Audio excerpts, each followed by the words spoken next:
Second. Okay. I am going to talk briefly about bipolar disorder and creativity.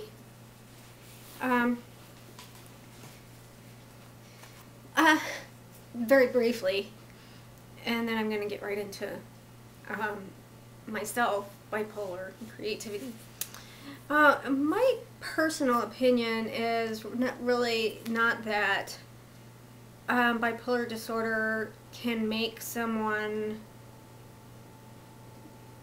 a great artist or poet or author. You know, I believe there needs to be a little of it in there already. Not all people with bipolar disorder, when they're in their manic, hypomanic, because usually by the time you're pretty manic, it's all falling apart, but hypomania. Not everybody goes towards the arts, but they are still creative and productive. And what I mean is that some people, well, we all have our talents and our likes and the things we're drawn to. And for those people who are already drawn to art, dance, writing, reading, when our mind becomes hyper active and hyper focused, it's going to be on those things. And I do believe the centers of creativity and productivity are expanded.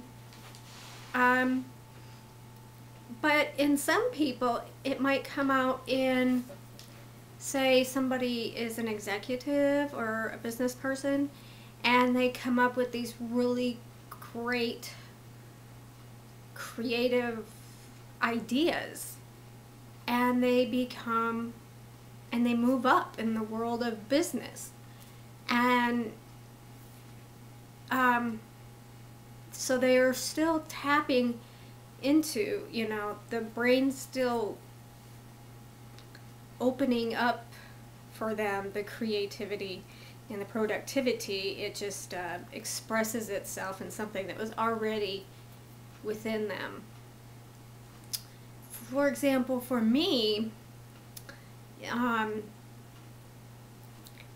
I have always been a big reader and a lover of words. Love words and the construction of words and grammar and letters, and it just fascinates me that you can just take letters and put them together and make a word, and it has a meaning, and then you put words together and then you can have a whole book and it tells a whole story. I mean, that just fascinates me, the whole concept. And I was always a very avid reader, and I'd always longed to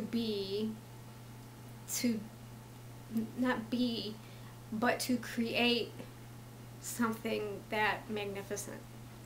You know, to be able to do that, that would be awesome, you know. But it just was never really in me, naturally. But I did already have a love for words, and I journaled a lot, all the time.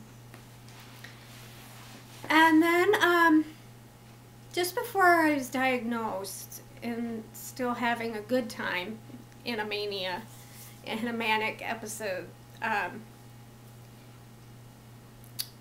my brain is like, words went straight from my head to the pen, and I spit out a bunch of poetry. Now, I don't really know if it's poetry. At first, it was just, I was just having all the words in my head and I had to get them out. Basically, I was vomiting onto the paper. and it helped release some of that tension, especially, you know, and and in the poems you can, in those certain, and I'm going to get to those, I'll show you examples, symptoms of mania, rhyming words and things like that, and you can just hear the mania in them. But they also did something for me. I was also, during my manias, and especially as I slipped into a mixed episode, was tormented and tortured by sexually violent thoughts, and I've mentioned that before, and nonstop, just crazy, you know, and I started to be so sure there was something wrong with me. I was this horrible, evil person that could think these things about other people and feel euphoric about it, except I didn't know what was happening till later. And I found that tension, those thoughts would slow down if I expressed them in words. And so I did write poetry expressing those thoughts. And so those are kind of dark and creepy. But I also wrote some, this when I was diagnosed, this is all right when I was diagnosed, I found out what mania was, and euphoria, and depression, you know, all the moods. And I wrote a few describing my mania, euphoria, I should be more specific, euphoria. And then later, when I was in more like a mixed episode, I wrote some describing the more tortured thoughts and feelings. And some later, when depression became a little more prevalent, the wish to escape my life, and I don't know if I really was writing, not really suicide, like kill myself, but just to escape my mind, you know, because I was exhausted by that time. So I'm gonna like put them into 3 different video groups, 3 or 4, because I know you don't, you know, I can just have like 3 poems for each, for examples, because I know you don't want me to sit here and read 10 minutes worth of poetry, and I'm not reading them to you because I think I'm a fabulous poet. And in fact, I have only probably written 3 poems since then, and this was like 10 years ago. It just disappeared. I wrote a book, though, during another manic episode. Yeah, a hypomanic and manic episode. But, of course, while I was writing them, I thought I was absolutely brilliant. And now that I am, you know, once I really got back in touch with reality, I realized that most of these things really only made sense to me. They do make sense. They aren't just a bunch of words that rhyme. There really is a topic and a subject, and you might not get it because I'm a little vague about what those thoughts, those sexually violent thoughts were. That's all you need to know right there. Some of the poetry, you'll get a clue of what a little more specific.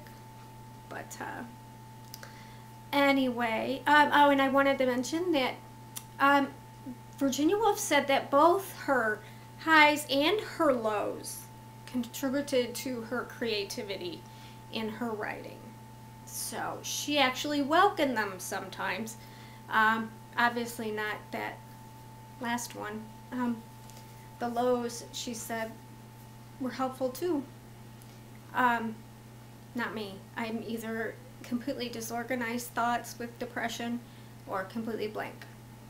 So, okay. So I'll see you in a bit.